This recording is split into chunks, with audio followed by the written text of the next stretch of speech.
I'm Reverend Donald Flick, and I'm coming to you from the corporate office of the United Church Homes and Services, which is located on the campus of Abernathy Laurels, one of the 3 continuing care retirement communities of that institution.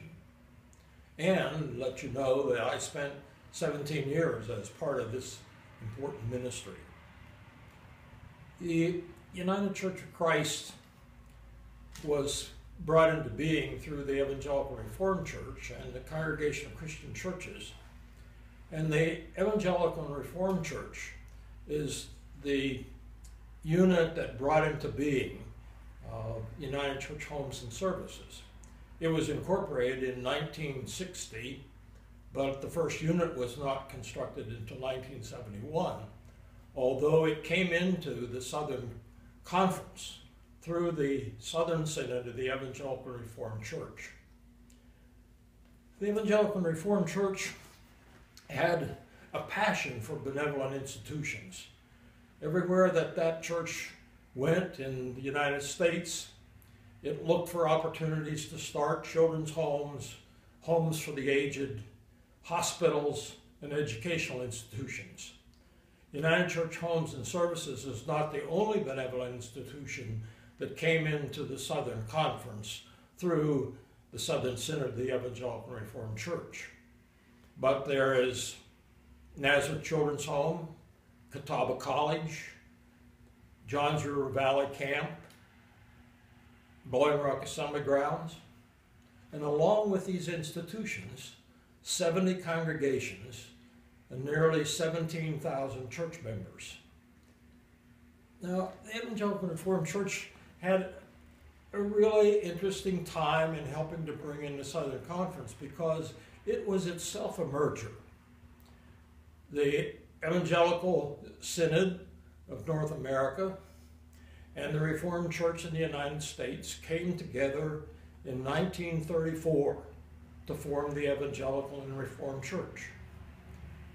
That church was brought into this country through immigrants from Central Europe and settled along the Mississippi River and in the Philadelphia area. Most of the people that came from Europe into the Philadelphia area were farmers, and they came down the valley of Virginia into western North Carolina to carry on their farming. Thus, most of the Evangelical Reformed churches that came into the Southern Conference were in western North Carolina. Well, the Evangelical Reformed Church was dedicated to having educated clergy and well-informed lay people in order that they could become the kind of church that they so passionately wanted to become, a peace and justice church, a church that was concerned about unity, bringing together the whole Christian fellowship around the table. They had the feeling that if they could bring together all of Christianity, it would make a much more tremendous impact on the world in which we live. It was said of them that if the spirit that brought the Evangelical Reformed Church into being ever caught fire and spread around the world, the denominational walls would fall and we would become one Christian church. Well,